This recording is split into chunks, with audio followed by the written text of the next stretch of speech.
왜 슬퍼하느냐 왜 걱정하느냐 뭘 두려워하느냐 아무 염려 말아라 큰 어려움에도 큰 아픔이 있어도 이제 아무 걱정하지마 내가 널 붙들어주리 내가 너와 항상 함께 하리라 내가 너를 지키리라 실망치 말고 나를 보아라 나는 너의 하나님이라.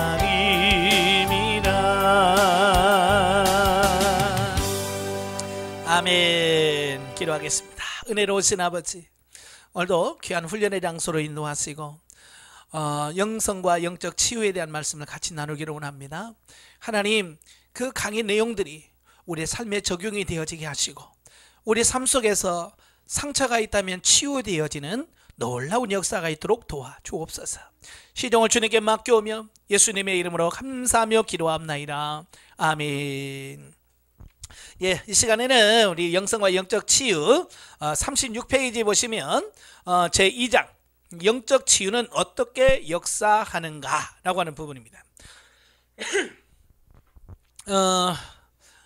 자, 이 부분이 굉장히 중요한데요. 자, 우리 자신에 대하여 알기 위해서 우리가 어떻게 형성되어 있으며 또 어떻게 작용하는가에 대해서 명확한 개념을 정리할 필요가 있다라고 하는 겁니다.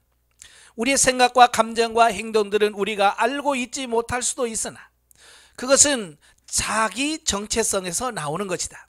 여기서 정체성은 뭐라고 그랬어요? 자라고 그랬죠.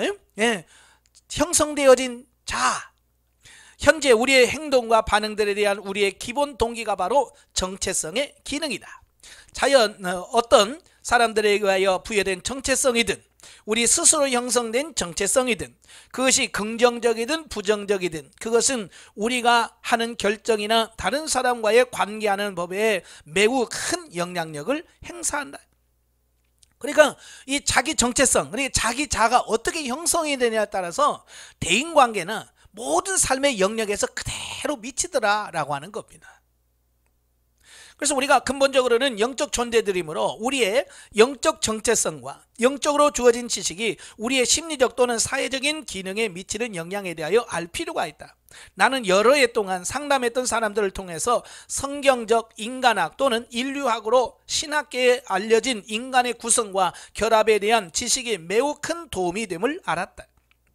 그러니까 인간론을 아는 게 굉장히 중요해요. 그래서 인간을 바르게 이해를 해야 영적인 생활에 도움이 되는 거예요. 근데 많은 사람들이 인간을 몰라요. 특별히 목회하는 목사님들은요, 인간이 뭔지를 알아야 돼요. 인간이 어떤 존재며 어떤 상태인지를 알아야 그들을 바르게 인도할 수 있는데 이걸 모르니까 그냥 문제가 있어 그냥 기도해. 그래 성도들은 뭐예요?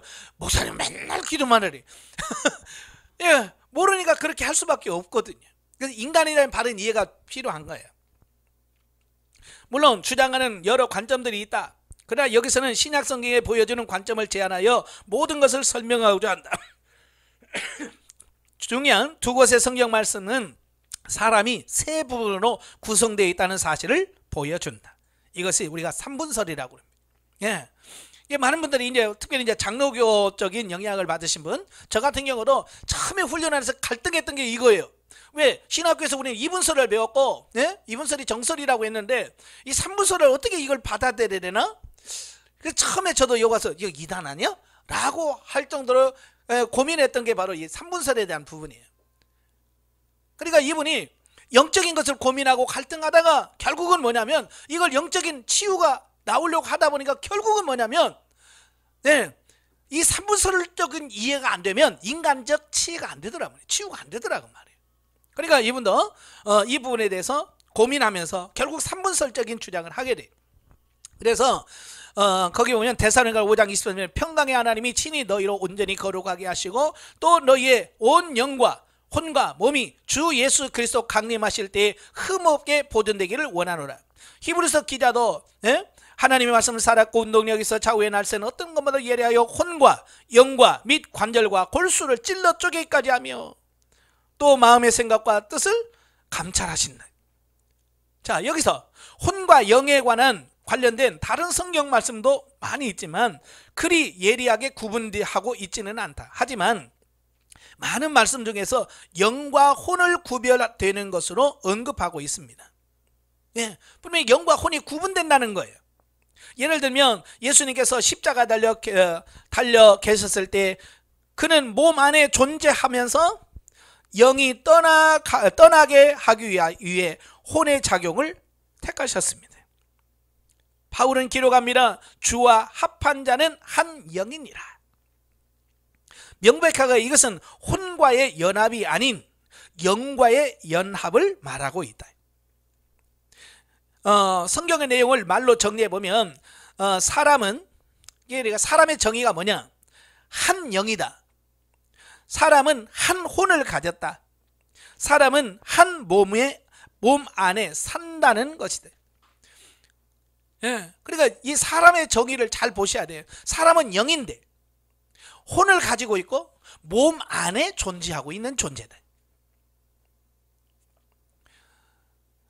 이런 이해를 가지고 이 책을 봐야 이해가 된다는 겁니다. 왜냐하면 사람을 보는 관점을 삼분설 관점으로 보고 읽지 않으면 내용을 잘못 이해할 수 있기 때문이다. 본서의 중요한 관심은 우리의 진정한 정체성을 발견하고 심리학적인 문제들과 대인관계에서의 중요한 증상들에 대하여 영적인 해결책을 찾아보려는 것이다. 그러므로 정체성의 개념이 사람과 어떻게 연결되어 있는가를 살펴볼 필요가 있다. 이를 위해서 아담과 함께 시작하고자 한다. 모든 문제들이 시작된 곳이 바로 아담이기 때문이다. 그죠? 인류의 모든 문제가 누구부터 시작해요? 아담부터 시작해요. 특별히 아담의 범죄로 인하여부터 인간에게 죄, 그 다음에 죽음, 고난, 눈물, 이 모든 것이 아담으로부터 시작되었거든요. 아담은 완전한 정체성을 가지고 있었다. 그리고 아담은 그의 삶 전 의미를 그의 하나님과의 관계 안에서 찾았다. 다음 도표는 그의 영혼 육의 결합을 보여준다. 창세기는 사람이 하나님의 형상으로 지음받았다라고 말합니다. 아담이 타락하기 전까지 그는 순결했으며 그 순결함 속에서 하나님과 늘 교통하였다. 아담의 영이 구체적으로 언급되어 있지는 않지만 창세기는 여호와 하나님이 흙으로 사람을 지으시고 생기를 그 코에 불어넣으시니 사람이 생명이 된지라 라고 창세기 2장 7절에서 말합니다. 그러니까 타락 이전에 사람의 모습이 바로 이 도표 1에 나옵니다. 자, 우리 사람은 영과 혼과 몸으로 구성이 되어 있고요. 이건 똑같아요. 타락하기 전이나 후나 이 구조는 바뀔 수가 없습니다. 이거예요. 그래서 영은 하나님과 관련한 일을 관장하는 곳이 영이고, 혼은 다른 사람들과 대인관계를 하기 위해서 혼이 역할을 관장을 하고, 그 다음에 몸은 환경에 관련됩니다. 그래서 자기 역할이 다 있어요. 근데 영은 이 타락하기 전이니까 순수한 영인 거죠. 깨끗한 영인 거예요. 죄가 없으니까. 그 다음에 혼은 인격적으로 잘 다듬어져 있습니다. 그래서 이거 문제가 없어요. 그래서 영에서부터 몸까지 이렇게 선이 쫙 연결되어 있잖아요. 이건 뭐냐면 영과 혼의 갈등이 전혀 없는 상태를 말씀하고 있습니다. 그러니까 영이 하나님의 말씀을 들어. 그러면 혼은 그걸 지정을 통해서 분석하고 결정해서 몸에게 전달하면 몸이 그대로 순종해 가는 거예요. 그러니까 하나님이 원하는 그때대로 내 영혼 몸이 전부 다 순종되는 그런 아주 정상적인 상태를 말씀해 주고 있는 겁니다. 자, 39페이지. 처음 창조됐을 때 영은 죄로 오염되지 않았다. 그리고 아담은 초자연적인 수준으로 모든 기능을 발휘하며 살았습니다. 모든 동물들의 이름을 짓고 하나님께서 주신 여러 과업들을 완성하는 데 그 능력을 사용하게 됩니다. 참 대단하잖아요. 이 세상에 있는 자연 동물들이 숫자가 뭐 한둘입니까? 근데 그 동물들의 이름을 다 누가 져요? 아담이 줘요. 예. 식물 이름이 다 또 누가 져요? 아담이 다 졌습니다. 여러분 그게 대단한 거예요. 아마 여러분 자녀 낳고 둘 셋 나면 이름 지을 때 뭐라고 줘야 돼? 여러분 자식들 둘 낳고 셋 낳아도 그 아들 이름 자식들 이름 짓기도 어려워. 그렇잖아요? 저도 목회하다 보니까 목사님 뭐라고 줘야 돼요? 그런 질문을 많이 던지거든요. 아니 이름 둘 셋 짓는 것도 힘들어서 목사님 뭐라고 줘야 이럴 텐데 아담은 한둘입니까? 수만 가지 수천 가지 그걸 너는 호랑이라고 그래, 너는 사자라고 그래, 너는 개라고 그래, 전부 다 이름을 탁탁탁 지어줄 정도면 얼마나 대단한 능력을 가지고 있는가. 예, 이걸 볼 수 있는 거죠. 이 도표 원 안의 화살표들은 갈등이 전혀 없는 영과 혼과 몸 사이의 상호작용과 교제를 의미합니다. 그러니까 몸, 혼, 영혼, 몸이 갈등할 필요가 없어. 그러니까 스트레스가 없는 거지. 그죠? 이게 완전히 조화가 잘 되니까. 밖을 향한 화살표들은 하나님과 다른 사람들과 주변 환경과의 상호작용 관계를 보여준다. 도표를 또한 성경에 사용되고 언급되고 있는 다른 용어들과 함께 이것들은 한 사람의 전인성과 함께 사람의 내면 관계와 사람 상호 간의 사이의 상호 관계가 그 기능을 설명하는 데 좋다. 하나님은 아담에게 이렇게 말씀하셨습니다. 선악을 알게 하는 나무의 실과는 먹지 마라. 내가 먹는 날에는 정령 죽으리라. 그러나 아담과 이브가 그것을 먹었다는 거예요. 그날에 어떤 종류의 죽음이 왔습니다. 왜? 하나님 뭐라 해서 먹는 날에는 반드시 뭐라고 그랬어요? 죽으리라 그랬거든요. 근데 그때 하나님께서 먹으면 죽는다고 그러는데 그 죽음이 무슨 죽음이냐는 거예요. 분명히 그것은 육체적인 죽음은 아니었다. 그죠? 왜냐면 범죄하고도 아담이 그때부터 930살까지 살았거든요. 범죄하고 나서도 900년을 살은 거예요. 그러니까 그때는 육체는 죽음이 물론 결과적으로는 죽어요. 그렇지만 하나님께서 죽으리라 그럴 때 죽은 것은 육체의 죽음은 아니라는 거예요.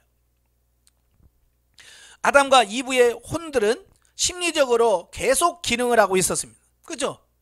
혼도 생각하고 하는 기능은 다 그대로 있었어요.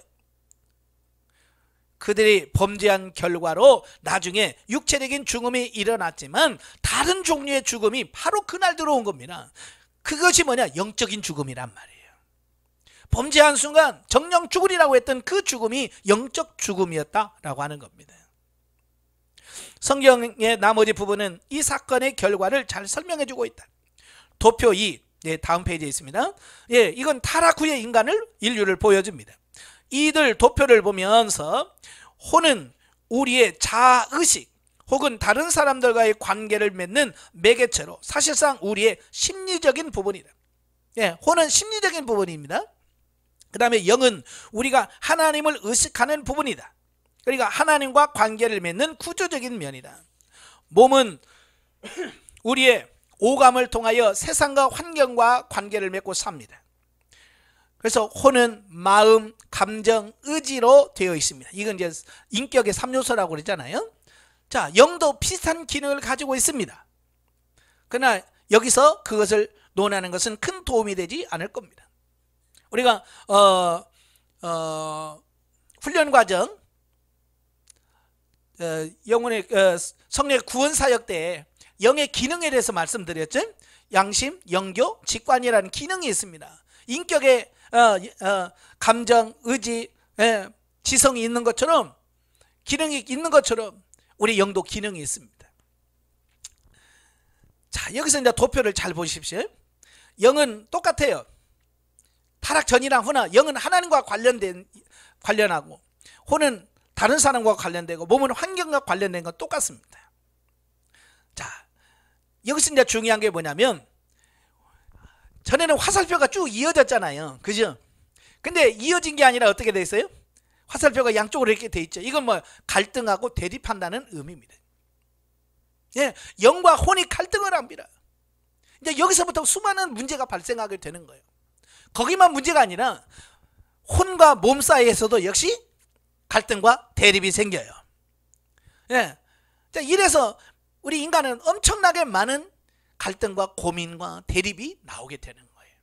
자, 이 그림을 잘 보시고, 자, 도표 2에서 몸과 혼 사이의 화살표가 보여주는 것 같이 뇌 분비 호르몬 불균형이나 다른 질병들과 같은 신체적인 문제들이 우리의 감정 상태에 나쁜 영향을 줄 수 있다. 예. 이와 같이 또한 우리는 긴 기간 동안 심리적 증세들이 우리의 영적인 생활에 영향을 주고 하나님과 동행하는 삶에 방해를 줄 수 있다. 영적으로 조화를 이루지 못하게 됨이 심리적 증세, 문제 증상들을 만들어낼 수 있으며 가중시킬 수 있다. 이게 뭐냐면 그 혼의 문제가 영에 영향을 주고 영이 혼의 문제가 되고 혼의 문제가 몸에 영향을 주고 몸이 혼에게 영향을 줘. 그래서 제대로 살지 못하도록 방해하는 이런 역할을 하게 되더라 그 말이에요. 그래서 3영역 중 한 곳에 있는 문제들이 차례로 다른 영역에 나쁜 영향을 끼칠 수 있다라고 하는 겁니다. 그러니까 영이 죽으면 혼이나 육신이 문제가 생기고 반대로 영은 살아있지만 혼에 문제가 생기면 영도 역시 똑같이 영향을 받고 몸도 영향을 받아요. 그래서 제가 가끔 전인치유라는 말을 하지요. 전인치유라고 하는 것은 영, 혼, 몸 전체를 다 치유하고 회복이 되어야 우리가 건강한 우리 영적인 삶을 살 수 있다고 얘기하는 겁니다. 예. 근데 많은 교회에서 은사적인 부분들은 뭘만 하냐면 육체 회복에 대한 육체 치유만 가지고 해요. 그래서 막 질병 왔으면 막 고쳐서 육체만 고쳐놔. 그러니까 영혼이 치유가 안 되잖아요. 혼이 치유가 안 되잖아요. 그러니까 육신만 치유해봐야 시간이 지나면 원상태로 또 가요. 왜? 그걸 영향을 주는 게 혼과 영인데 그걸 치유하지 않으면 다시 돌아가게 돼 있어요. 그래서 우리가 영과 혼과 몸의 기능들을 우리 여러 가지로 보여주고 있다. 또 각 영역에 필요한 것들은 문제에 대하여 필요한 이해를 위해 계속적으로 우리는 원형 도표를 잘 참조해야 된다. 자, 물론 모든 것에 첫째가 되고 중요한 것은 하나님과 우리의 실제적 관계이다. 그래서 가장 중요한 게 뭐예요? 영적인 관계예요. 하나님과 나와의 영적인 관계. 하나님과 우리 사이에 실제적인 인격적 관계가 없다면 이 책이 가르치는 모든 내용은 헛된 미사오구에 지나지 않을 것이다. 예. 하나님과 나와의 관계가 없으면 이거 뭐 아무 의미가 없는 거예요. 혼이 잘 돼봐야 소용없고요. 육체가 잘 돼봐야 소용이 없는 거예요. 가장 기본이 뭐예요? 하나님과 나와의 영적인 관계예요. 그래서 첫째는 인격적 관계와 그에 부수되는 모든 것은 영과 관계되며 그것을 구원이란 용어로 우리가 적용돼 설명할 수 있습니다. 그러니까 일단은 뭐예요? 영이 구원을 받아야 돼요. 도표 2에서 새롭게 주목하듯이 가운데 작은 원이 하나 있습니다. 그죠? 이것은 사람이 타락한 후에 육체가 되었다는 사실을 보여줍니다. 그것은 그곳으로부터 자중심의 삶을 살아왔음을 의미합니다. 그죠? 앞에 그림에는 가운데 자가 없어요. 타락하기 전에는 자가 없어요. 그런데 타락하고 나면 우리의 삶의 중심에 자가 생겨요. 그래서 이제는 우리의 모든 삶이 뭐냐? 이 자중심적인 삶을 살아가게 되는 거예요. 이기적이고요. 어떤 그 자아에 의해서 우리의 모든 삶이 다 움직이게 돼요. 그래서 창세기 6장 3절에 보면 여호와께서 가라사대 나의 신이 영원히 사람과 함께 하지 아니하리니 이는 그들이 육체가 됨이라. 예. 이 책의 전 내용을 통해서 그 육체라고 하는 말, 예. 육체, 플래시와 자, 셀프란 말은 서로 바꿔가면서 사용됩니다. 성경에 보면 어쨌든 육체라고 말하고 어쨌든 자라고 말하기로 이거 막 혼용한단 말이에요. 이는 자기 자신의 자원들로 살아가고 있는 신자 중심을 나타냅니다. 예를 들어서 자라는 말이 사용될 때 개인, 인격과 동일한 뜻으로 이해해서는 안 된다. 원중앙에 있는 그 S 자아는 아담이 위치적으로 육체, 즉 자아 중심의 사람이 되었으므로 우리도 똑같은 상황 속에 태어나 이 세상에 들어왔습니다. 나중에 우리는 이 자아 중심의 위치가 신자 상태로서의 사용됨을 보게 될 것이다. 타락의 시점에서 아담과 이브의 정체성은 하나님으로부터 떠나 사단과 관련된 자신들에게로 옮겨졌다. 그들의 문제는 자신들이 저지른 죄의 개인적 행동에 국한된 것이 아니라 이제는 생명 아니면 죽음이라는 완전히 다른 영역으로 들어와 있다는 사실이다. 그전에는 죽음이라는 게 없었어. 그러나 범죄하고 나면 이제 생명이냐 죽음이냐라고 하는 갈림길에 놓이게 되어지는 거예요. 그들은 각각 작용하는 영을 가지고 있었지만 하나님을 향해서가 아니라 사단을 향하여 기능하고 있었대. 우리는 모두 하나님을 향하여는 죽고 사단을 향하여 산 영이 되었다. 참 이게 문제예요. 우리는 하나님을 향하여 산 영이 되어야 되고 사단에 대해서는 죽은 영이 되어야 되는데 반대가 된 거야. 하나님을 향해서는 죽어버렸어. 그래서 사단에 대해서 열린 거야. 그래서 사단의 지배와 통치를 받으면서 사는 영적으로 죽은 사람이 되는 겁니다. 그래서 도표 3 52페이지 나오는데요. 아래 하나님과의 인격적 관계와 및 뒤따르는 몇 가지의 결과들이 나와 있다. 자, 다음에 차례대로 설명이 되는데요. 제일 먼저 나온 게 구원입니다. 자, 구원은 그리스도께로의 회심, 거듭남, 새롭게 됨, 구원받음, 그리스도를 구주와 주인으로 믿음, 그리스도를 인정함, 그리스도를 영접함 같은 여러 말로 이 구원에 대해서 정의를 할 수 있어요. 자, 구원은 그리스도 안에서 개인적 믿음을 통해 하나님과 인격적인 관계로 들어가는 것을 구원이라고 말합니다. 그러나 무엇보다도 예수 그리스도께서 우리의 삶 가운데 오시지 않으면 우리에게 필요한 변화는 있을 수 없다. 그러니까 예수 그리스도께서 우리 중심에 들어오셔야 돼. 주님께서 우리의 삶 가운데 들어오시면 영적 탄생이 일어납니다. 우리가 이걸 거듭남 중생이라고 얘기하잖아요. 자, 그러나 이것은 그리스도 안에서의 삶의 첫걸음에 불과하다. 중생했다 끝 아니에요. 이제 영적인 삶의 출발점인 거예요. 마치 사람이 응애하고 태어나면 인생 끝난 게 아니잖아요. 이게 시작인 것처럼 우리가 거듭났다는 것은 어쩌면 신앙생활 영적 삶의 출발점인 거예요. 인격적으로 순복하여 주 예수 그리스도를 믿으려면 우리는 태어날 때부터 죄인이라는 사실을 성령께서 우리에게 알려주셔야만 합니다. 그래서 로마서 5장 12절에 이름으로 한 사람으로 말미암아 죄가 세상에 들어오고 죄로 말미암아 사망이 왔나니 이와 같이 모든 사람이 죄를 지었으므로 사망이 모든 사람에게 이르렀느니라 라고 결론을 짓고 있습니다. 자, 우리는 죄의 속성을 지닌 채 태어났기 때문에 자연히 죄를 짓습니다. 그러니까 죄를 지어서 죄인이 아니에요. 우리는 이미 죄의 속성을 가지고 태어나서 죄를 지을 수밖에 없어요. 그래서 로마서 3장 23절에 모든 사람이 죄를 범하였으며 하나님의 영광이 이르지 못하더니 라고 말씀하고 있습니다. 그리고 죄의 대가에는 로마서 6장 23절에 죄의 삭은 사망이요 하나님의 은사는 그리스도 예수 우리 주 안에는 영생이니라 라고 말합니다.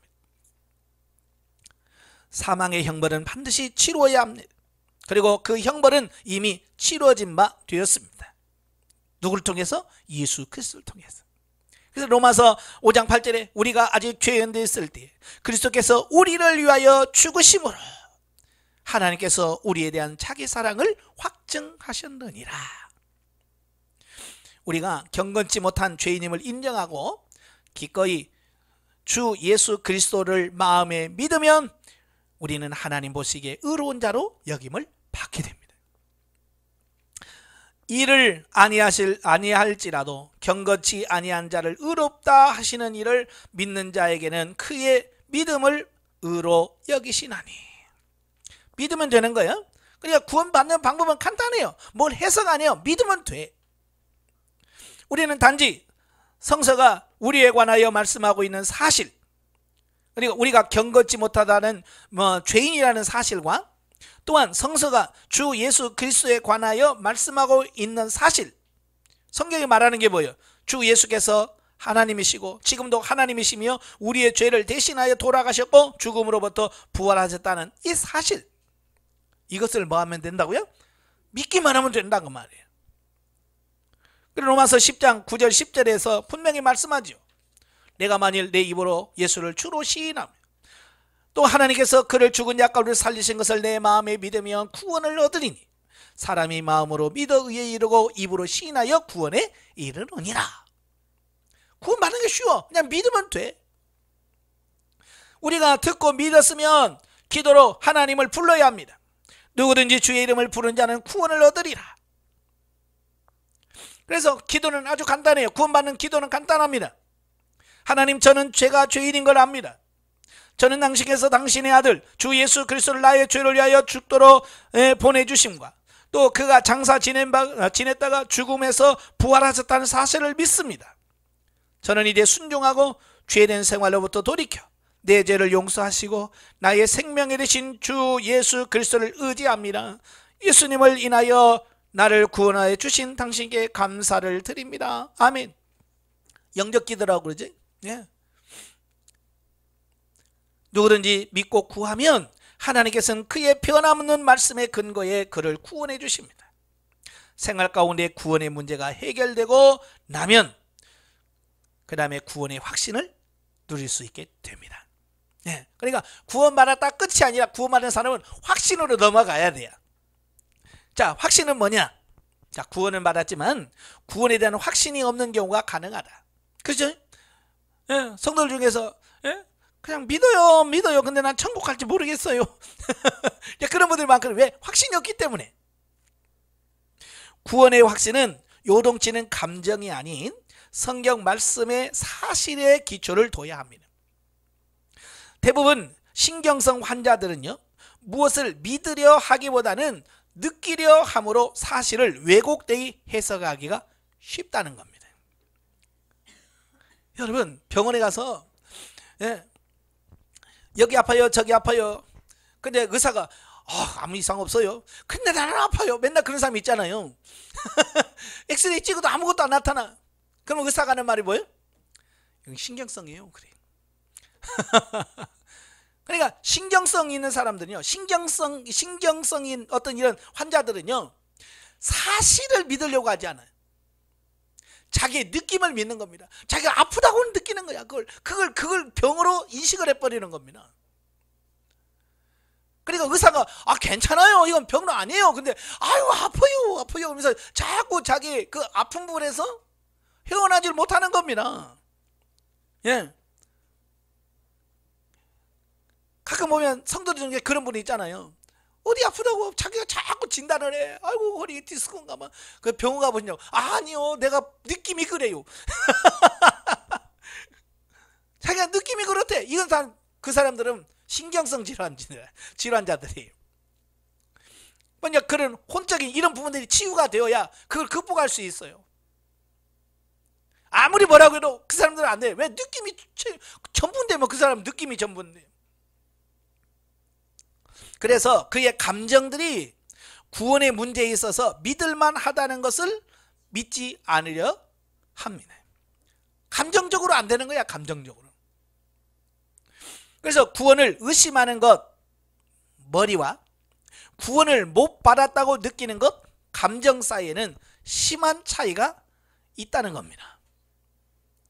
그래서 확신이 부족한 대부분의 사람들은 구원 못 받았다고 감정적으로 느끼고 있는 겁니다.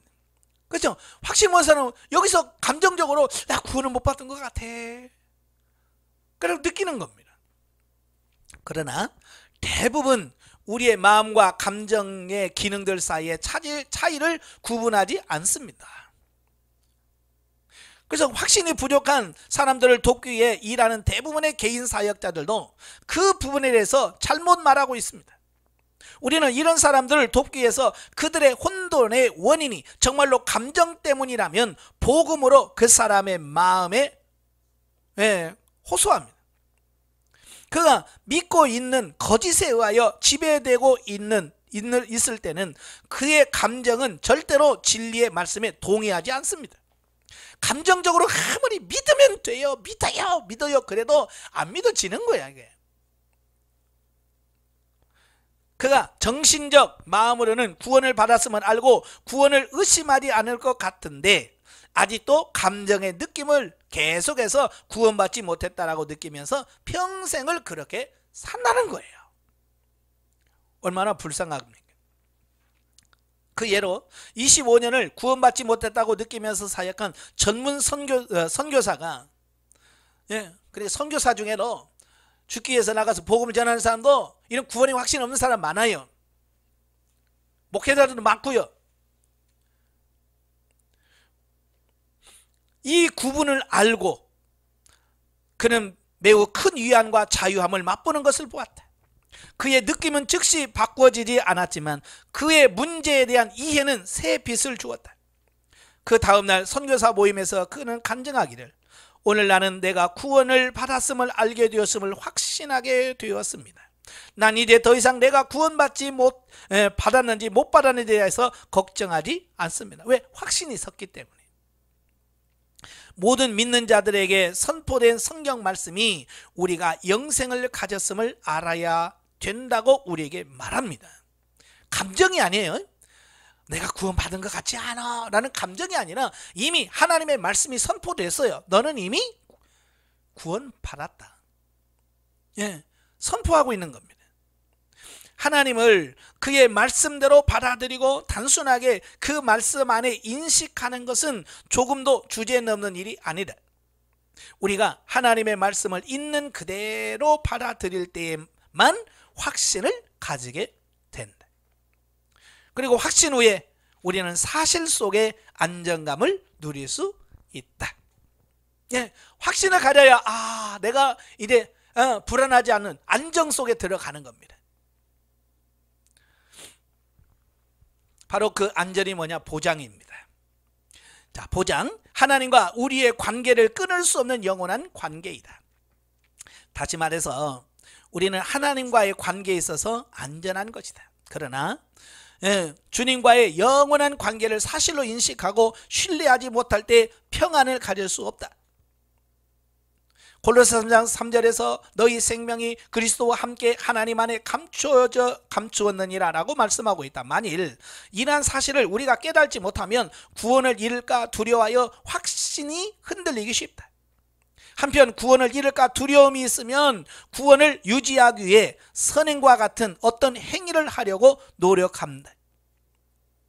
그 결과 은혜에 의한 생활은 끊어지고 율법에 의한 생활이 시작됩니다. 그러니까 오늘날 많은 교인들 중에서 정말 구원에 대한 확신? 이게 흔들리는 거예요. 그래서 그들은 늘 내가 이러다 혹시 지옥 가면 어떡하지? 이게 흔들리는 거예요. 그러니까 그 흔들리는 것을 뭘로 붙잡냐?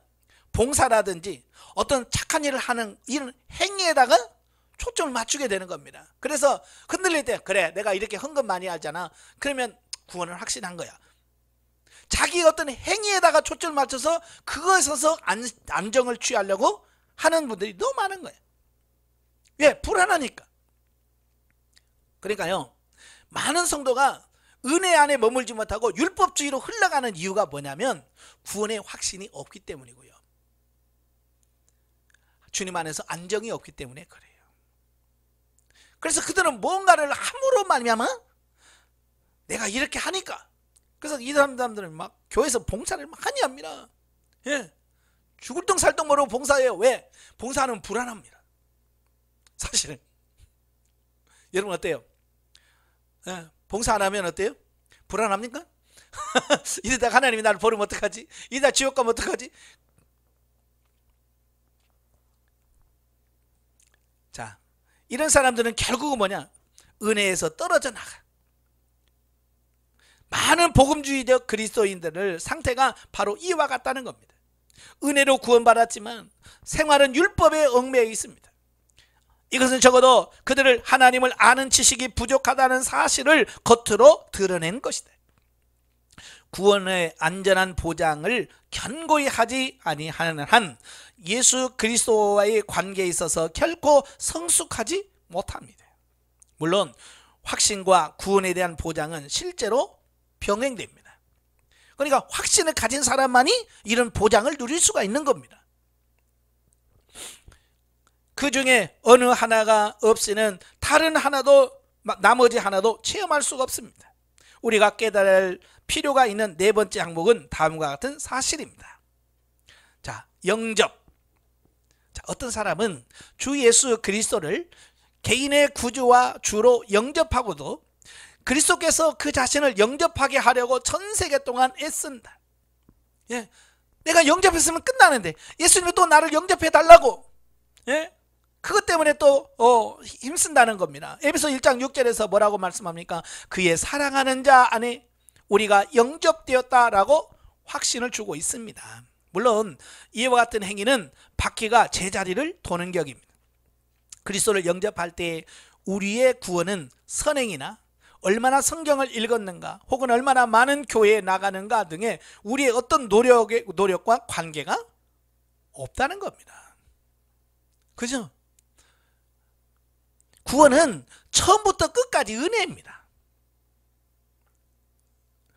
예, 이와 마찬가지로 하나님께서도 우리를 영접하심도 역시 은혜에 의하여 이루어지는 겁니다. 그러니까 주님께서 너 구원받으려면 최소한 교회에 빠지면 안 돼. 수요 예배 드려야 돼. 하나님께서 그런 조건 내걸어요? 안 걸어요. 전혀 그런 조건이 없어요. 은혜란 말이에요. 하나님께서 그의 아들을 받아들이는데 우리가 그의 아들 안에 있으므로 그의 사랑하시는 자 가운데 용납되어 하나님께서는 또한 우리를 영접하십니다. 오늘 많은 사람들의 부모나 혹은 동료가 그들을 받아들인다는 사실을 믿기 어려워합니다. 실제로 많은 사람들은 아무도 자신을 정말로 받아들이는 사람이 없다고 느낍니다. 그 결과 그들은 하나님과 그와 다를 바 없다고 느끼게 됩니다. 다른 사람들이 나를 받아들이기에도 합당하지 못한데 하물며 하나님께서 나를 용납하시겠는가 라고 생각합니다. 물론 이건 사실이 아니죠. 예, 여러분, 제가 대인관계 하면서 대인관계가 하나님의 관계를 영향을 끼친다는 말을 굉장히 많이 해요. 그죠?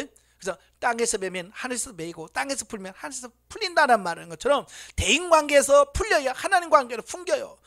이거 대인관계와 하나님의 대신관계 매우 중요한 겁니다.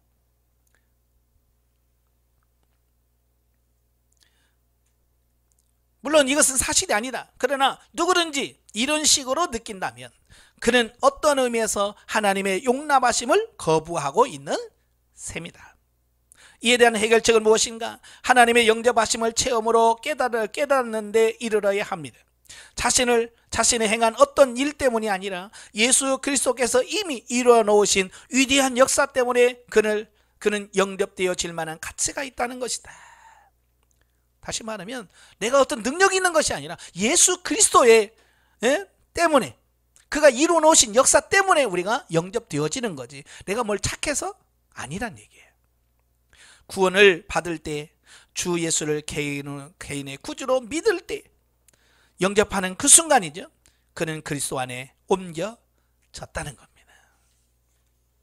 이렇게 하여 그리스도 안에 거하게 되므로 그리스도 안에서 하나님께 영접된 것이다.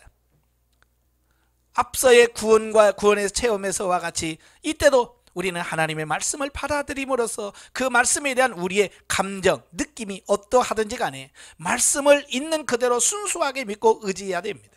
하나님의 말씀을 있는 그대로 받아들이기 시작하면 우리의 감정도 사실과 나란히 일치하기 시작을 합니다.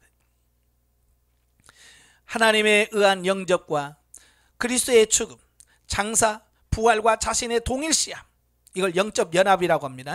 예, 이건 마치 동전의 양면과 같다. 그리스도인의 체험 속에서 어느 하나가 실현되면 나머지도 이미 그렇게 이루어진 겁니다. 이런 경우에 해당되는 한 부인이 있었는데요, 그는 극도의 적대감으로 꽉 차 있었다. 그녀는 우리를 찾기 전에 심리치료를 받았으나 효과를 보지 못했고요, 3회의 상담과 필자의 강연에 참석한 후에 하나님께서 다음과 같은 방법으로 그녀를 건져 주셨다. 그녀는 먼저 이 책에 설명된 원리를 지식적으로 이해하였다. 그리고 나서 토요일 밤에 갈라디아서 2장 20절을 묵상하기 시작했습니다. 내가 그리스도와 함께 십자가에 못 박혔나니. 주일 아침 그녀는 자동차를 몰고 교회로 가면서 찬송가 갈보리의 사랑을 부르고 있었다. 나는 갈보리 사랑을 받을 만하기 원하네 라는 후렴을 부를 때 성령께서 그녀에게 역사하셨습니다. 그녀는 자신이 그리스도 안에서 가치 있는 존재임을 깨달았습니다. 그녀는 눈물을 흘리면서 나는 영접되었네, 영접될 만하네 라고 외치기 시작하였습니다. 영접 문제의 해결과 동시에 극도의 적개심은 말끔히 가셨습니다. 어린 시절부터 붙어 다니던 정신적인 문제들에서 그녀는 완전히 자유함을 얻게 됩니다. 전적 의탁. 자, 영에 관계된 다섯 번째 항목은 전적 의탁이다. 자, 구원, 확신, 보장, 영접 후에도 한 가지 부족한 것이, 중요한 것이 있는데 전적인 의탁이다. 자, 전적인 의탁을 표현하는 말로서 헌신, 봉헌, 순복, 수종 등의 용어가 사용됩니다.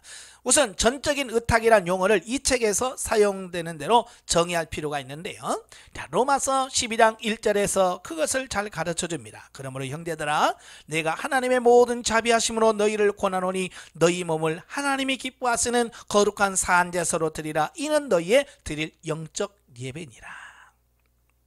자, 이 말씀에 따르면요, 구원, 확신, 보장, 영접은 우리의 하는 일이 아닌 데 비해서 이건 하나님이 하시는 일들이에요. 그죠? 예. 근데 전적인 의탁은요, 우리가 할 수 있는 어떤 것, 이건 우리가 해야 되는 거예요. 즉 다시 말해서 우리의 합당한 드림, 이는 의지의 행위인데 이 세상 어떤 것보다도 아버지의 뜻이, 비록 그것이 무엇을 의미하든지 간에 우리의 삶 가운데서 온전히 이루어지기를 원한다고 의식적으로 시인하는 것이다. 우리는 우리의 인생에 대한 하나님의 특별한 목적을 알지 못한다. 그러나 일단 우리의 삶을 온전히 하나님께 의탁하고 나면 그분이 모든 것을 이루기 시작합니다. 여러분이 가는 길을 다 알아요, 몰라요? 모르잖아요. 그렇잖아요? 누가 목사 될지, 어릴 때부터 목사 될 줄 알고서 왔습니까? 예. 근데 하나님, 내 자신을 드립니다 라고 주님 앞에 의탁하다 보니까 신학을 하게 되고 목사를 받게 되고 이렇게 되어지는 거거든요. 내가 하나님께 드리면 그분이 나의 삶을 이끌어가기 시작하는 겁니다. 전적인 의탁, 순복은 하나님에 의해서 전적으로 쓰임을 받는데 꼭 필요한 전제 조건이다, 그 말이에요. 하나님 나를 쓰실 때 가장 중요한 전제 조건. 가끔 어떤 사람은요, 주 예수 그리스도를 구주로 영접하는 그 순간부터 그리스도를 자기 생명의 주인으로 삼는다. 이것은 모든 회심에서 일어나야 하는, 근데 그게 안 이루어지는 분이 많아요. 그리스도께서 의탁하기까지 예수 그리스도를 개인의 구주로 영접하고 난 후 10년이나 15년이 걸려서는 안 된다. 이게 너무 늦는 거예요. 그리스도를 영접한 그날 동시에 이게 이루어져야 돼. 그렇지 않으면 나중에 언젠가는 스스로 자신의 생활을 이끌어가는 것이 무익한 노력이라는 사실을 깨닫게 되면서, 또는 자주 그랬듯이 다 파산한 뒤에 마침내 주여 저는 저의 삶에서 손을 떼고 싶습니다, 이래 당신께서 저의 삶을 이끌어 주시옵소서 라고 말하는 순간이 반드시 오게 된다. 잘 나갈 때 이런 말 나오겠어요? 꼭 우리가 망할 때 이런 말 나오거든요. 그래서 망하는 게 복이라고 하는 이유가 바로 이런 거예요. 망해야 나는 할 수 없습니다, 천부여 나는 손듭니다 라고 나올 수밖에 없는 상황. 자, 이러한 결단은 한 남자와 한 여자가 성스러운 부부관계를 통하여 결합되는 결혼 예식과도 비유할 수 있다. 자, 신랑과 신부는요, 각각 의지를 행사함으로써 예 혹은 그렇게 하겠습니다 라고 대답을 합니다. 우리가 결혼 서약할 때 그러잖아요. 죽음이 우리를 가를 때까지 영원히 사랑하겠느냐 그러잖아요. 그때 장가갈 욕심으로 뭐예요? 그러잖아요. 그럼 막 청두들이 다 웃잖아요. 막 깍깍깍 웃어. 의지를 통해서 예 내가 그렇게 하겠습니다 라고 서약을 하잖아요. 그죠? 그들의 이런 의지의 행사에 의거하여 하나님과 교회 앞에서 그들은 남편과 아내됨이 선포됩니다. 근데 못하겠어요. 그러면 결혼이 성사되겠어요? 네? 옆에 있는 아내를 영원히 사랑하겠습니까? 나 못하겠는데요? 그럼 목사가 결혼이 성사됐음을 선포합니다. 그 말 하겠어요? 나 못해. 대답해도 할까 말까 하는 판인데 지금. 그죠? 그러니까 결혼에 필요한 법률적 조건이 충족되었고 의지의 행사도 이루어졌지만 결혼 생활에 결합이 있기 전까지는 이들은 진정한 부부 사이라고 말할 수 없다. 그렇잖아요. 혼인신고 다 됐습니다. 다 끝났어요. 근데 둘이 합방 안 하면 이건 부부 생활이 아닌 거죠. 그죠? 예, 마찬가지로 그들의 의지를 행사하여 인생의 길을 완전히 바꾸는 결단을 내렸지만 그들 중에 누구도 그 때문에 자동적으로 아내나 남편같이 느껴지지는 않는다. 주께 대한 전적인 의탁도 이와 마찬가지다. 우리의 의지를 행사하여 그렇습니다. 혹은 그렇게 하겠습니다. 당신이 원하는 바가 무엇이든지 당신의 뜻이 저의 삶 가운데 온전히 이루어지게 하소서라고 말해야 한다. 의지를 행사하더라도 일반적으로 예외적인 소수의 경우를 제외하면 그 순간에 기적적으로 모든 것이 변화되지는 않는다. 그렇잖아요. 여러분, 네 대답한다고 다 되는 건 아니잖아요. 몇몇 사람들은 이 점에서 전혀 예외적이다. 그가 완전히 순복하는데 이르면 하나님께서는 즉시 혹은 매우 짧은 시간 내에 그의 삶 가운데서 변화를 이루어 주신다. 그러나 대부분의 경우 일단 순복하더라도 감정이 있건 없건 눈에 띌 만한 변화는 거의 일어나지 않는다. 대부분의 사람들이 그래요. 예수 그리스도를 영접하고 주의 뜻으로 살겠습니다 라고 하지만 어때요? 처음에 별반 변화가 없지요. 그 시점부터 책임은 하나님께로 넘겨져 한 개인의 인생 가운데 하나님께서는 당신의 뜻과 계획을 이루기 시작합니다. 예, 스스로 변화되면 안 돼. 그러니까 하나님께서 그때부터 이제 뭐요? 그래요. 오늘부터 너 변화되는 작업을 시작하자. 그래서 하나님께서 이제 내 삶에 개입하셔. 그래서 이 사건 저 사건 이 환경 저 환경 하나님께서 주시면서 하나님의 뜻대로 우리를 끌어가시는 겁니다. 하나님의 첫 단계는 우리의 이제까지의 자아를 처리함으로써 새로운 관계를 맺는 일이다. 예, 그래서 제일 먼저 여러분도 그러잖아요. 영성 훈련 처음 들어오면 여러분에게 뭐라 자아 처리해야 된다. 예? 자아가 죽어야 된다는 말을 하잖아요. 왜? 그게 죽어야 돼. 그때부터 내 자아가 처리되고 내 자아가 죽어야 그때부터 이제 뭐가 돼? 하나님이 내 삶의 주인으로 바뀌어지는 그 시점이 되는 거예요. 이 자아가 죽어지지 않으면 결국 하나님의 뜻대로 말씀대로 안 사는 거예요. 오늘날 많은 크리스찬들이 내가 믿겠습니다. 주의 종이 되겠습니다. 그렇게 서약하고도 자아가 처리가 되지 않으면 하나님의 말씀도 못 살아요. 살 수가 없어. 여러분도 노예에서 가보면 알잖아요. 목사님들 이렇게 착 보면 자아가 죽었는지 살았는지 어때요? 다 죽은 것 같아요? 팔팔하게 살아있잖아요. 그죠? 왜? 안 죽어서 그래 그게. 자, 로마서 12장 1절에서 보듯이 우리는 산제사로 우리의 삶을 드립니다. 이 산제사는 뭐냐? 구약에서 제단 위에 놓여진 양의 희생제사로 거슬러 올라갑니다. 누군가가 그 양을 제단 위에 올려놓으면 양에게는 이제 선택할 권리가 없습니다. 그죠? 양은 선택할 권리가 없어. 사냐 죽느냐 이거 선택 없어. 그냥 죽어요. 딱 하나밖에 없어. 여러분 왜? 양이 제단 위에 묶여 있으므로 그 양은 제사장에게 전적 의탁되어 있습니다. 그 생명이 이제 양의 생명은 제사장의 손에 달려 있는 거야. 양이 제사장에게 오 제사장님 나에게 어떤 짓을 해도 좋지만 제발 제 목만은 잘라지 말아주세요 라고 말할 수는 없다. 왜? 제사장이 지금 하려고 마음 먹은 것이 바로 그것이 아닌가. 그렇잖아요. 제단에 올려놓는 이유는 뭐예요? 잡는 거예요.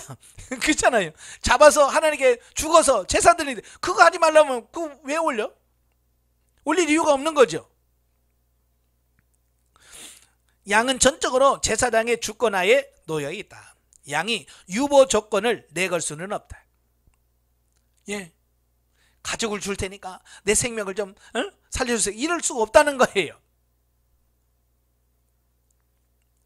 이 예화는 우리의 진실하신 대제사장께서는 우리의 삶 가운데서 자아의 완성을 가져오기 원할 때 우리의 순독이 어떠해야 할 것을 우리에게 보여줍니다.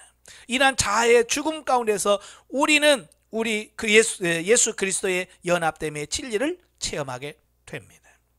예, 그러니까 하나님께서 오늘 너 자아를 처리하기를 원한다 라고 말했을 때 우리는 어떻게 해야 돼요? 네, 처리하십시오. 내 자아를 처리해 주세요라고 내 양이 마치 그 제사장의 손에 자기 생명을 맡기듯이 여러분의 생명을 맡겨야 돼. 근데 이 맡기는 사람이 없는 거예요. 조금만 하나님께서 그래 너 오늘부터 처리하자 그래서 고난 줘봐 죽는다고 꾀꾀거리고 난리치고 요리 뛰고 저리 뛰니까 잡을 수가 있어야지. 그렇잖아요. 예. 옛날 그 우리 어렸을 시골 때는 구정 때 설날에 떡국 끓이잖아요. 떡국 끓여요.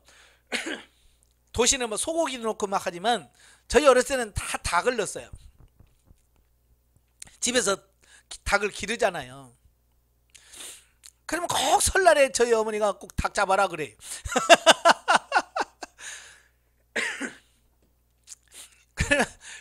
이거 닭 잡기가 쉬워요? 이거 내놓으면 못 잡아. 온 동네를 다 뛰어다니니까 뭐 잡을 수가 없어. 그래서 설날에는 아예 아침에 닭을 안 풀어 놓습니다. 그냥 닭장에다 가둬 놔요. 밤 되면 닭장 문 열어 놓으면 닭이 싹 다 들어가요. 거기 싹 들어가요. 예.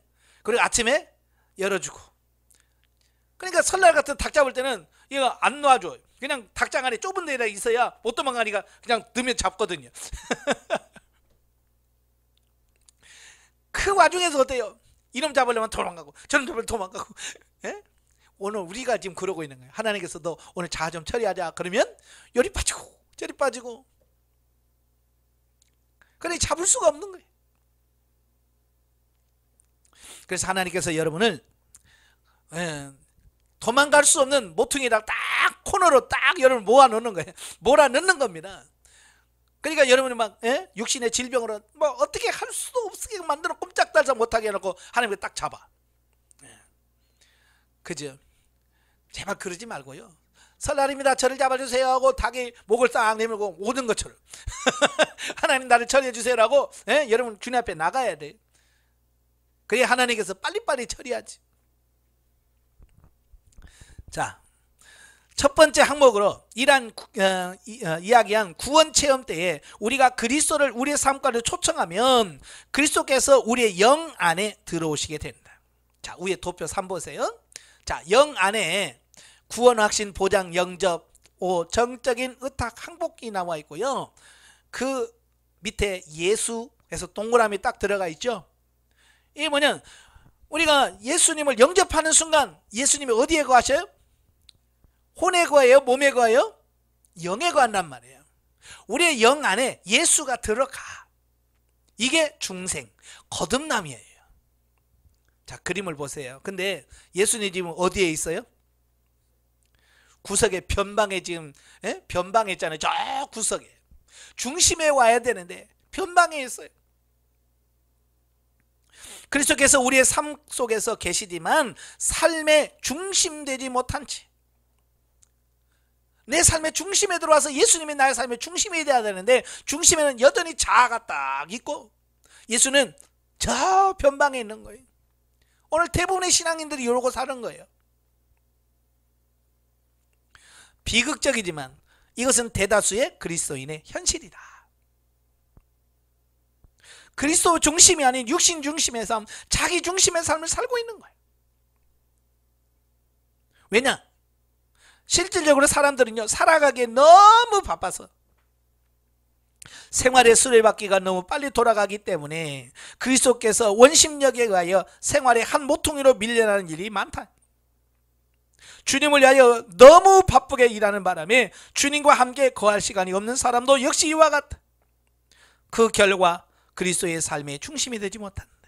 그러니까요, 우리가 목사라도요, 너무 바쁘면 예수님이 내 삶의 중심이 없어요. 그래서 제가 일을 줄여라. 그래야 돼요. 그리고 일을 멈추고 조용히 하나님 앞에 앉는 시간들을 많이 가져야 돼요. 제가 이제 비유를 들어서 세탁기 비유를 들잖아요. 뭐 요즘은 뭐 드럼 세탁기 뭐 다 바뀌지만 옛날에 통돌이라고 안에서 이렇게 돌아가는 통이 있잖아요. 그죠? 다 세탁을 다 한 다음에 뭐 탈수할 때 팽 하고 돌잖아요. 윙 하고 돌면 나중에 끄고 나면 이 세탁물이 다 어떻게 돼 있어요? 다 벽에 붙어 있잖아. 중심에는 하나도 없고 텅 비어 있고 다 벽에 붙어 있어. 왜? 너무 빨리 도니까 이 빨래들이 가운데 올 수가 없어요. 지금 우리의 삶이 세탁기 돌아가듯이 돌고 있는 거예요. 아침부터 일어나면서 너무 빨리 도니까 예수님이 내 삶의 중심에 올 수가 없어. 저 예수님 변방에 밀려갈 수밖에 없는 거예요. 왜? 너무 바빠서. 그러나 하나님께서 우리의 삶 가운데서 허락하시는 시험과 역경을 통하여 이 생활의 수레바퀴가 날카로운 소리를 내며 급히 정지하도록 허락하실 때도 있다. 예, 너무 바빠서 하나님 중심으로 못 사니까 하나님께서 강제적으로 이걸 멈추게 하셔. 어떻게 멈춰요? 육신의 질병을 쳐. 네. 바쁘게 살 때는 꼼짝 못하고, 예? 바쁠 때는 막 너무 바빠서 하나님도 못 찾아. 그래서 대부분의 목사님들 바빠서 기도할 틈이 없어요. 바빠서 나 성경 읽을 틈이 없습니다. 나 지금 바빠서 뭘 할 틈이 없어요 라고 하는 목사들이 너무 많은 거예요. 이 사람들은 뭐예요? 예수님 중심 못 살아요. 예수님이 아무리 내 중심에 오려고 해도 너무 바쁘게 돌아가니까 예수님이 내 마음속에 중심에 못 들어와요. 그래서 내 입에서 바쁘다 그 말 나오면 안 돼. 아시겠죠? 그래서 일을 줄여야 돼. 그래서 육신이 아프게 딱 해서 침대에 딱 누워서 꼼짝달싹 없을 때 그때서야 주님 그러고 있어. 건강할 때는 막 돌아다니다가 그러잖아요. 사바고 막 할 때는 막 바쁘다고 돌아다녀.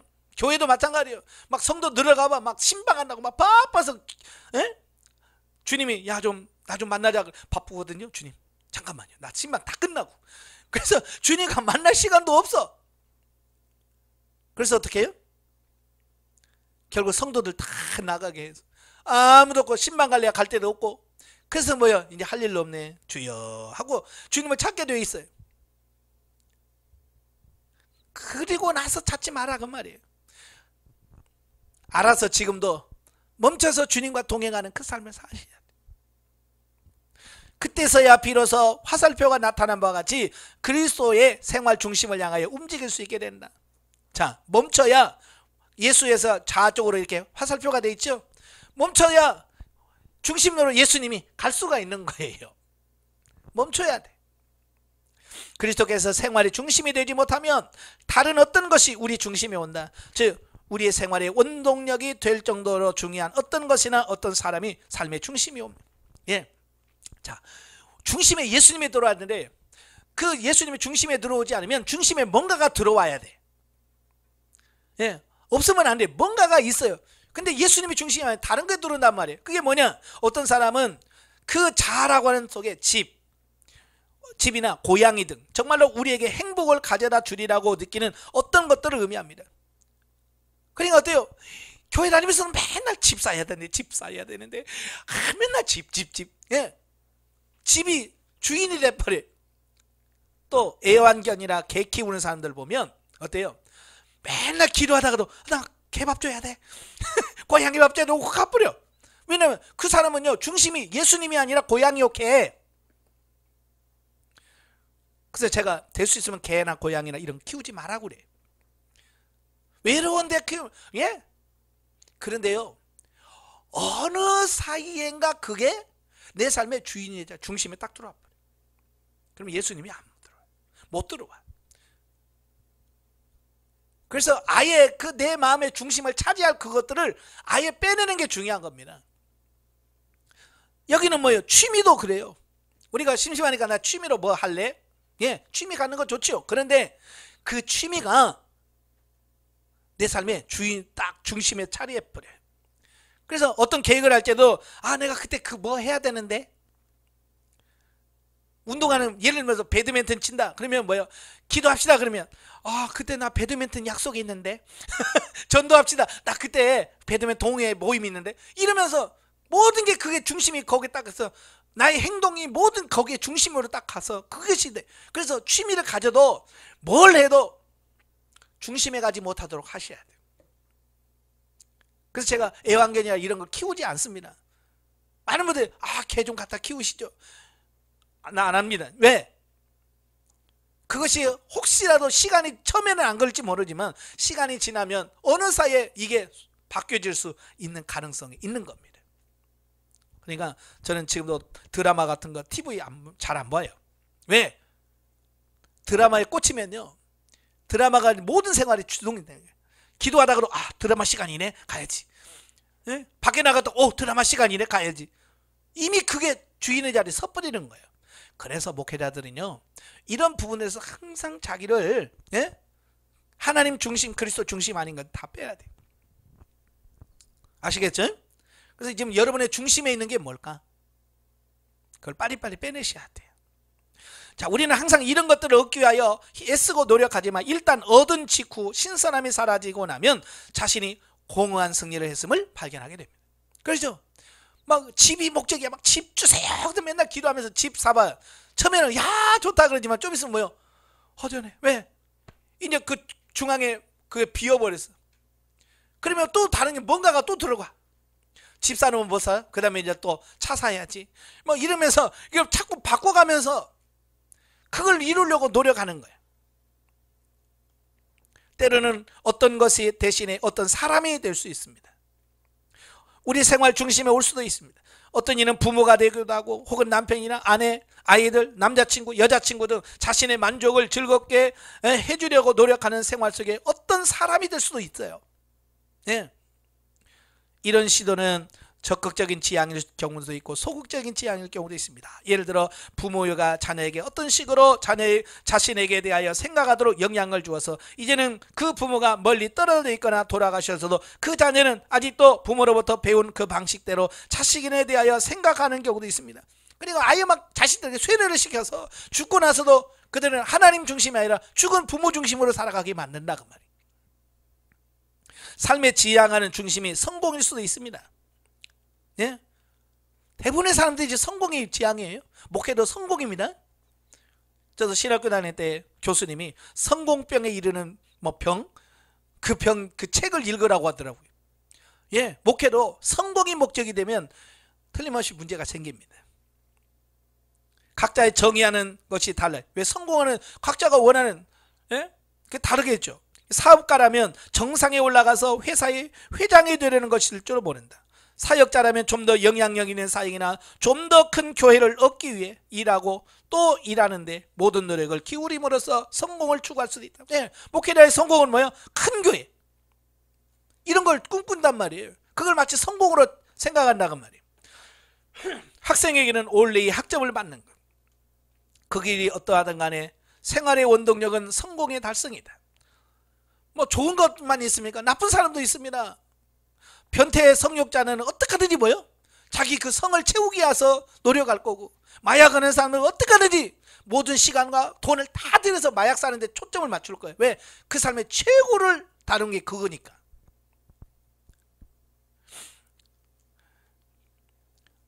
사람마다 다 다를 거예요.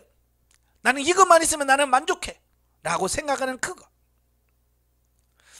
근데 이런 모든 것들은 한마디로 자 또는 육신이란 말로 요약이 된다 그 말이에요. 그래서 그게 처리가 되지 않으면 안 되는 거예요. 자는 주 예수 그리스도 밖에 있는 우리의 모든 상태 혹은 성서의 말씀대로 육신이라고 정의를 합니다. 여러분, 육신의 단어 플래시에서 H를 빼고 거꾸로 말하면 셀프가 된다. 이 자아는 개인의 독특한 특질인 심리적 자아, 즉 지정의로 이루어진 혼과 구별할 필요가 있다. 그죠? 혼 안에 지정의가 있지만 예? 혼 안에 자아가 있어요. 그렇지만 혼은 자아가 아닌 거예요. 혼은 그 자체로 독립적이며 태도와 행동 및 그들의 궁극적인 가치를 결정하는 혼의 힘을 공급하는 것은 자아의 추진력이다. 자아가 생활 중심에 있다는 것은 우리 자신이 생활을 지배하고 있거나 적어도 그렇게 하려고 노력하고 있음을 의미합니다. 물론 아무에게도 스스로 자기의 생활을 지배할 능력은 없습니다. 예레미야 선지자는 여호와여 내가 알거니와 인생의 길이 자기에게 있지 아니하니 걸음을 지도함이 걷는 자에게 있지 아니함이니이다 했다. 우리가 의지적으로 동의만 하면 하나님께서 우리의 영을 지배하시고 우리의 영은 우리의 혼을 지배하고 우리의 혼은 우리의 몸을 지배하게끔 되어 있다. 이게 중요한 거예요. 하나님은 영은 혼은 몸을 지배하는, 이게 전인 회복이 되어지는 거예요. 이게 정상적인 거거든요. 이것이 하나님의 계획이다. 이렇게 하려면 무엇보다도 그리스도께서 총사령부, 이게 중심에 있어야 돼. 근데 자아가 중심이 되다 보니까 이게 안 되는 거죠. 자, 예를 들었습니다. 허드슨 테일러. 허드슨 테일러 하면 누구예요? 중국 선교의 아버지잖아요. 예? 중국 선교의 핵심을 이루어 줄을 이뤘던 분이, 예? 모든 틀을 마련했다고 하신 분이 허드슨 테일러예요. 그가 젊었을 때 중국에 대한 소명을 갖고 중국으로 갑니다. 그가 중국 선교하면서 정말 하나님께 기도도 많이 하면서 모든 것을 다 이루었습니다. 그가 기도하면서 응답받은 것도 많고 하고자 했던 걸 다 했습니다. 그런데 문제는 그가 선교 사역을 시작한 지 10년에서 15년 됐을 때 그가 두 손을 트는 겁니다. 그가 15년이 지난 후에야 비로소 그리스도께서는 허드슨 테일러를 통하여 사시고 일하기 시작했습니다. 그 전에는 누가요? 하나님이 하신 것이나 허드슨 테일러 자기가 한 거예요. 자아 중심이 되어서. 이런 사실은 허드슨 테일러의 영적 비기라는 책에서 상세히 기록되고 있습니다. 비록 하나님이 허드슨 테일러가 많은 것을 이룩하여 왔더라도 그가 자신을 통하여 하나님께 역사하도록 내어 맡기기 전까지는 허드슨 테일러의 자아가 하나님을 위하여 일한 것에 지나지 않는다. 오늘 대부분의 목회자는 이러고 사는 거예요. 그래서 왜 자꾸 우리 교회가 얼마나 큰 줄 알아? 우리 교회 성도가 몇 명인 줄 알아? 맨날 그것만 잘하고 그게 전부라고 생각하는데요. 여러분, 자아 중심으로 했느냐 그리스도의 중심으로 했느냐, 이게 중요하다니까요. 여기 속으면 안 돼요. 하나님께서 우리가 그분을 위해 증거하거나 생활하는 것을 원치 않으신다. 하나님께서는요, 우리의 자아를 제거하심으로써 우리를 통해 일하실 수 있기를 원하셔. 하나님이 나를 통해서 하나님의 일하기를 원하셔. 근데 우리는 하나님 됐어요, 제가 할게요. 내가 중심이 돼서 하나님이 일한다 그 말이에요. 대부분의 그리스도인들은 이 교훈을 결코 배우지 못하고 있습니다. 보통 이 교육은 오직 고난과 시험 그리고 시련과 고통을 통해서 드디어 자아가 종점에 와서 처리될 때 배워지는 것이에요. 내가 죽어져야 돼. 근데 그냥 죽어지나요? 아니요. 이런 고통 속에서. 그리하면 자아는 더 이상 우리의 삶의 중심이 아니다.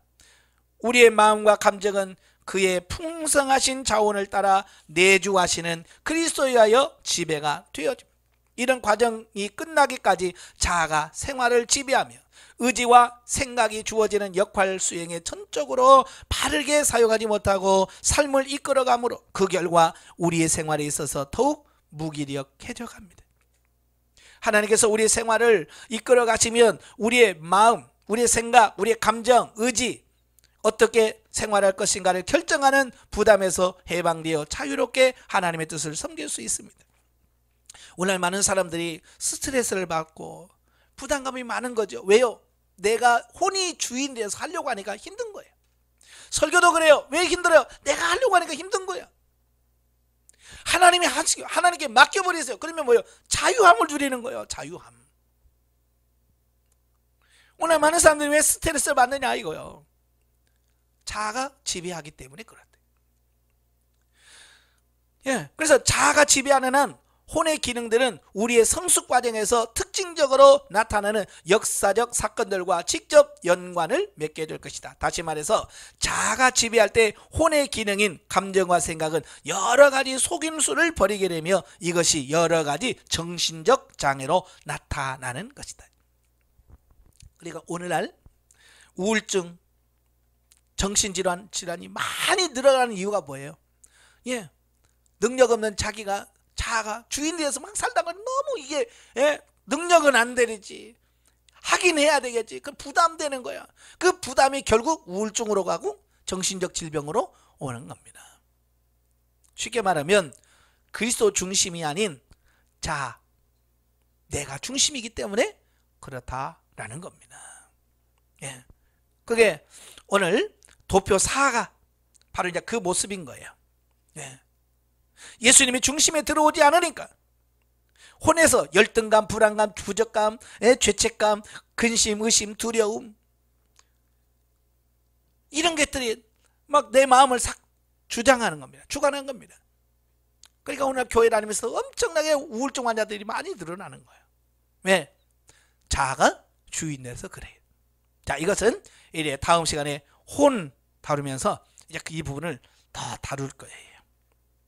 예, 일단 여러분들이 내가 지금 자아가 중심에 있는가, 예수 그리스도가 내 삶의 중심에 와 있나, 이걸 한번 잘 여러분 살펴보시기를 바랍니다. 기도하겠습니다. 은혜로우신 아버지, 오늘도 귀한 말씀을 들었습니다. 우리 자아가 처리되어지고 내 안에 예수 그리스도가 중심에 들어와야 되는데 아직도 예수 그리스도가 중심이 아닌 아직도 내 자아가 중심에 있습니다. 그래서 우리가 불안합니다. 아직도 우울합니다. 여러 가지 갈등과 고민이 많습니다. 하나님, 우리를 처리시켜 주시옵소서. 예수님의 이름으로 감사하며 기도합나이다. 아멘. 하나님 감사드립니다.